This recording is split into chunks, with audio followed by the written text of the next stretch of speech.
आप सभी को प्रणाम। जय गुरुदेव। आज के इस अध्याय से पहले सभी मिलकर गायत्री मंत्र करेंगे।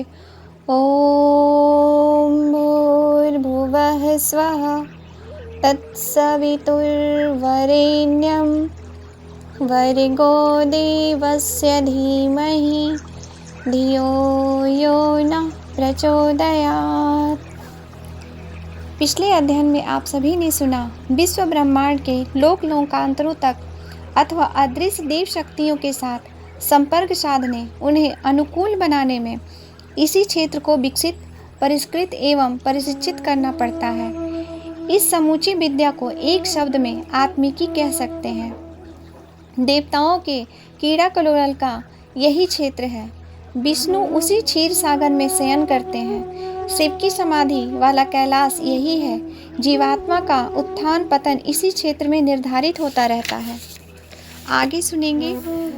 व्यक्ति सत्ता दो भागों में विभाजित है, एक स्थूल, दूसरा सूक्ष्म। स्थूल दृश्यमान काया को कहते हैं और सूक्ष्म अदृश्य प्राण संप्रदा को। शरीर रसायनों का बना है। उसकी संरचना में विशुद्ध रूप से भौतिक घटकों का समावेश हुआ है। उसमें काम करने वाली क्रिया शक्ति को प्रकांतर से जैव ऊर्जा कहते हैं। उसे ओजस, तेजस, वर्चस्व के रूप में आंका और नापा भी जा सकता है। शरीर के इर्द गिर्द कोहरे जैसा छाया रहने वाला तेजोबल इसी का प्रतिबिंब है। जिस प्रकार ब्रह्मी चेतना अमृत कुंड ब्रह्मरंध्र मस्तिष्क मध्य में है, उसी प्रकार प्रकृतिगत क्रियाशक्ति प्राण ऊर्जा का भांडागार मूलाधार चक्र में है।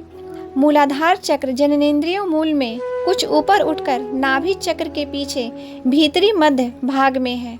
समझा जा सकता है कि मेरुदंड का अंत जहाँ हुआ है वह विचित्र गुच्छक मूलाधार चक्र है। शक्ति का निवास इसी उद्गम में है। वह समस्त शरीर में फैली हुई है, विभिन्न अवयवों का सूत्र संचालन करती है। मन क्षेत्र में उल्लास और साहस उसी की देन है। इस प्रकार वह न्यूनाधिक मात्रा में समस्त शरीर पर छाई रहती है और शरीर संबंधी विभिन्न क्रियाकलापों को भी संभालती है। उसका अति प्रत्यक्ष कार्य यौनाचार है। इसी क्षेत्र में कामोत्तेजना उत्पन्न होती है। मस्तिष्क उसकी तृप्ति के साधन ढूंढते हैं। उपलब्ध न होने तक बेचैन रहता है और स्खलन के उपरांत कुछ काल के लिए शांत हो जाता है, किंतु बाद में फिर उत्तेजना उभर आती है और कामुक कल्पनाओं में भटकने लगती है। शांति के लिए बार बार पुनरावृत्ति करनी पड़ती है। वंश वृद्धि इसी प्रकार होती है। नर नारी प्रकृति के इसी प्रयोजन की पूर्ति में मरते खपते रहते हैं। हंसने और रोने जैसे मिश्रित संयोग इस प्रजनन कृत्य के साथ जुड़ा है। उसे देखते हुए विधाता की उलटवासी पर हंसे बिना नहीं रहा जा सकता। प्रजनन प्रकरण को छोड़कर इस प्राण ऊर्जा के उच्च स्तरीय प्रयोजन की चर्चा यहाँ की जा रही है। यदि वह न्यून मात्रा में हो तो मनुष्य डरपोक, आलसी, उदास और नपुंसक प्रकृति का होने लगता है। युवावस्था में भी उसे आंतरिक बुढ़ापा घेर लेता है। यदि उसका अनुपात सामान्य हो तो उसे एक सामर्थ्य व्यक्ति की भूमिका निभाते हुए देखा जा सकता है। मूलाधार स्थिति प्राण ऊर्जा का मिलन संपर्क मस्तिष्कीय ऊर्जा के साथ होता रहता है। इसके आवागमन का मार्ग मेरुदंड है। मेरुदंड को मस्तिष्क का पूछ भाग भी कहना चाहिए। शरीर में फैले ज्ञान तंतु इसी के मध्य से निस्तृत होते हैं।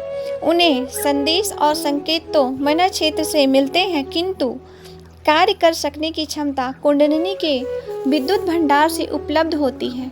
उसकी भूमिका जनरेटर या बैटरी स्टोर डायनामो जैसी होती है। कभी कभी वहाँ से चुंबकीय क्रियाकलाप भी होते हैं। एसी और डीसी करंट की तरह खींचने और फेंकने की क्रियाएं भी आवश्यकतानुसार उत्पन्न होती है। ये ज्वार भाटे शरीर और मन क्षेत्र में आगे बढ़ने और पीछे हटने के संकेत देते हैं। मैत्री और विग्रह, प्रेम और घृणा, सहयोग और आक्रमण इसी क्षेत्र के उतार चढ़ाव के खेल हैं। काय कलेवर के इस लंबे और भारी ढकोसलों में संचालक सूत्र दो ही हैं।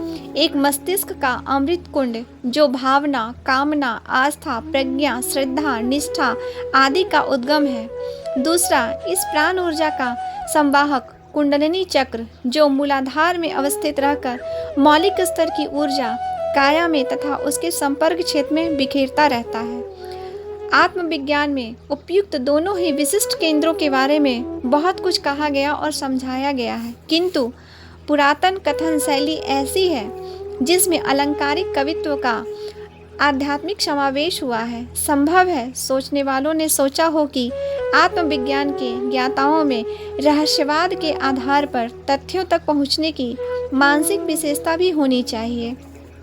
इसे कला कौतूहल का सम्मिश्रण भी कह सकते हैं। जब शास्त्र और दर्शन जैसे विचार विज्ञान से संबंधित विषयों को छंदबद्ध अलंकारिक रूप में लिखा गया तो आत्मविज्ञान को उस कला सौंदर्य से वंचित क्यों रखा जाता।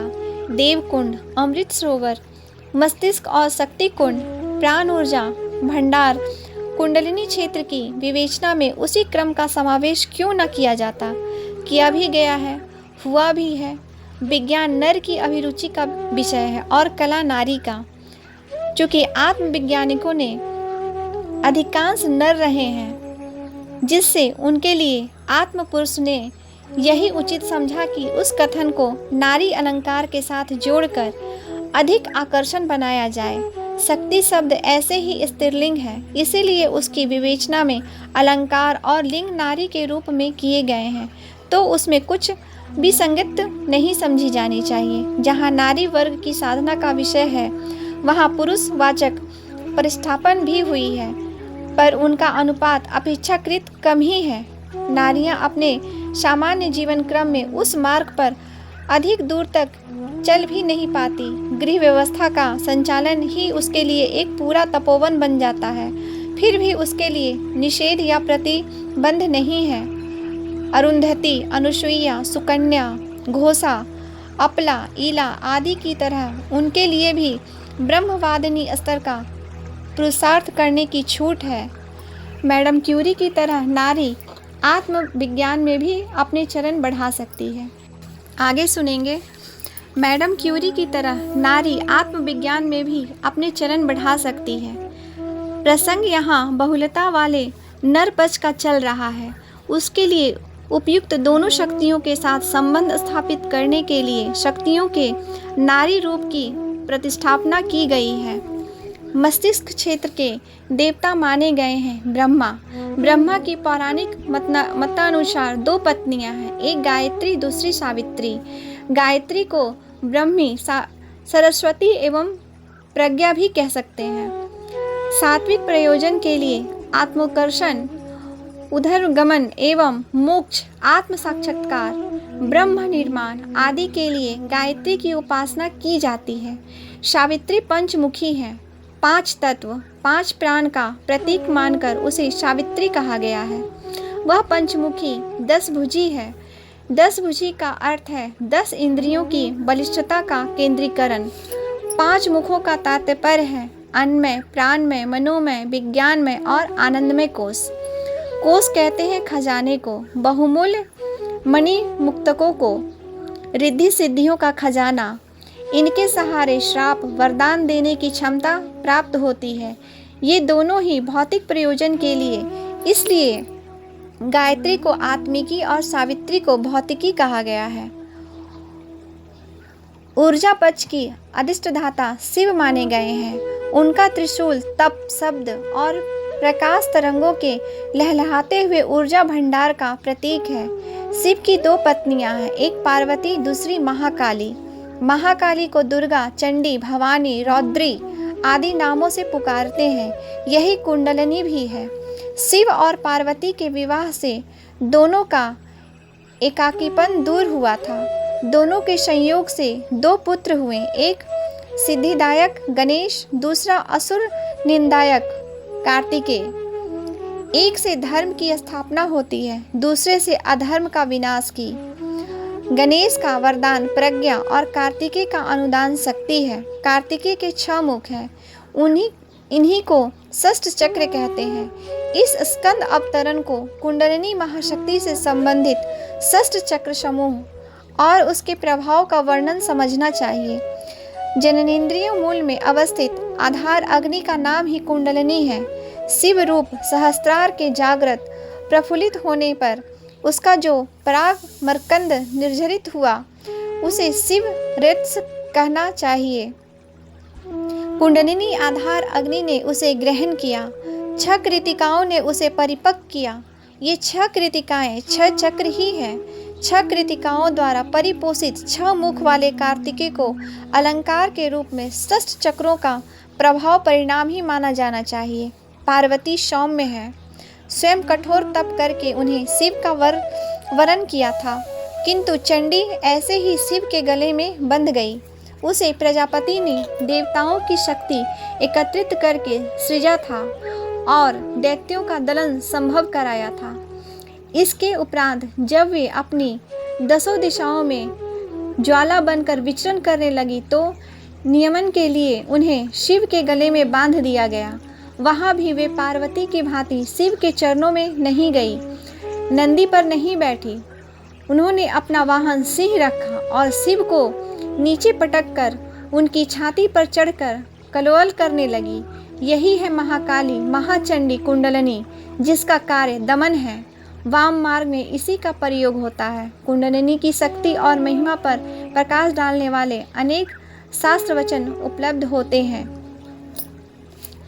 जो देवता भोग देते हैं वे मोक्ष नहीं देते, जो मोक्ष देते हैं वो भोग नहीं देते, पर कुंडलिनी दोनों प्रदान करती है। कारण शरीर का देवता ब्रह्मा, सूक्ष्म शरीर का अधिपति विष्णु और स्थूल शरीर का अधिष्ठाता शिव है। प्रकाश डालने वाले अनेक शास्त्र वचन उपलब्ध हैं। या देवता भोगी करी स मोक्षाय न कल्पते, मोक्षदा नहीं भोगाय त्रिपुरा तु द्रुआय प्रदे। अर्थात इसका मतलब है जो देवता भोग देते हैं वो मोक्ष नहीं देते, जो मोक्ष देते हैं वो भोग नहीं देते, पर कुंडलिनी दोनों प्रदान करती है। कारण शरीर का देवता ब्रह्मा, सूक्ष्म शरीर का अधिपति विष्णु और स्थूल शरीर का अधिष्ठाता शिव है।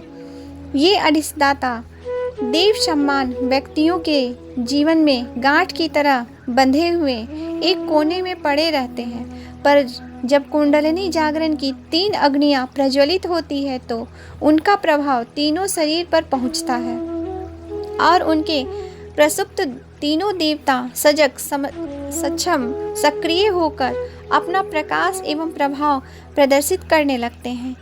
जिन तीनों शरीर का साधारणतः आभास अनुभव नहीं होता वे अपने अधिष्ठदाता देवताओं के जागृत होने पर स्थूल शरीर से भी अधिक प्रत्यक्ष एवं सामर्थ्य दिखाई देने लगते हैं। ब्रह्म ग्रंथि, विष्णु ग्रंथि और रुद्र ग्रंथि के खुल जाने से समस्त आभाओं और शोक संतापों के भव बंधनों से भी छुटकारा मिल जाता है और साधक की प्रतिभा में देवत्व का प्रकाश स्पष्ट परिलक्षित होता है। गायत्री सावित्री के 3 चरण इन 3 ग्रंथियों 3 शरीरों की ओर इंगित करते हैं। गायत्री और सावित्री की संविनित साधना चेतना पर चढ़े कसाय कलमशों का निवारण करती है। परिणाम स्वरूप उसमें आत्मसत्ता के दिव्य स्वरूप में और निखार आ जाता है। भौतिक क्षेत्र में आत्मचेतना का प्रभाव उत्पन्न करने के लिए सावित्री साधना का उपयोग करना पड़ता है। आत्मा को संसारी वर्चस्व बनाने के लिए शरीर धारण करना पड़ता है। गायत्री रूपी आत्मा को संसारी कर्तव्यों की पूर्ति के लिए जिस सामर्थ्य की आवश्यकता पड़ती है उसे सावित्री साधना से उत्पन्न किया जाता है। उपयुक्त पंक्तियों में सावित्री साधना द्वारा कुंडलिनी जागरण की चर्चा की गई है, जो मूल्यतः उनके लिए जो भौतिकी के माध्यम से आत्मिकी से साध्य प्रयोजन उच्च स्तरीय उपलब्धि हेतु पूरा करना चाहते हैं, जो शक्ति के पुजारी हैं एवं सोचते हैं कि शक्ति की महत्ता अधिक है। देवासुर संग्राम में असुरों ने जो शक्ति उपार्जित की थी उसे निकृष्ट प्रयोजनों में गवाया एवं फिर विष्णु भगवान की या उच्च स्तरीय आत्मशक्ति का प्रयोग कर उनका दमन किया जाता रहा। देवत्व के साथ जब शक्ति साधना जुड़ती है तभी फलीभूत भी होती है। ऐसी उपलब्धियां शाश्वत होती है एवं दूरगामी दृष्टि से सदैव जन साधारण के लिए हितकारी भी। दैत्यों की सफलता जो प्रारंभ में दिखाई देती है, हथेली पर सरसों जमा देने की बाजीगरी की तरह ही मायावी सिद्ध होती है। शुक्राचार्य कुंडलिनी विद्या के निशांत रहे हैं। उन्हीं ने अपने शिष्य असुरों को इसका मार्गदर्शन एवं प्रशिक्षण दिया था। बृहस्पति देव गुरु रहे हैं। उन्होंने योगी, तपस्वी और ब्रह्मवेता श्रेयार्थियों को गायत्री मंत्र से प्रारंभिक सोपान पर चलाकर सुपात्र बनाया, देवोपम बनाया। उन्होंने भी कुंडलिनी साधना के प्रयोग का शिक्षण दिया, पर उनका नियोजन सदैव श्रेष्ठता के संबंध हेतु परितार्थ होता है। जिन आत्मवेताओं के सामने भौतिक समस्याएं थी, उन्हें प्रारंभिक शिक्षण के उपरांत सावित्री साधना का अवलंबन लेने के लिए कहा गया। दधीची, भगीरथ, लोमस, श्रीगी, विश्वामित्र आदि ने सावित्री साधना से ही भौतिक पुरुषार्थ संपन्न किए थे। वे किए गए परमार्थ प्रयोजनों के लिए ही थे, पर साधना का मार्ग, उपक्रम, विधि विधान तदनुसार बदला गया। अर्जुन, हनुमान जैसे को भी सांसारिक विग्रह का शमन करना पड़ा। उन्हें भी आध्यात्म विज्ञान के अंतर्गत भौतिकी शाखा सावित्री कुंडलिनी साधना का पथ अपनाना पड़ा। हमारी अपनी साधना भी इन्हीं उद्देश्यों हेतु नियोजित हुई एवं सही मार्ग अपनाने पर प्रतिफल भी वैसा ही मिला। आज के लिए यहीं तक। आप सभी को प्रणाम। जय गुरुदेव।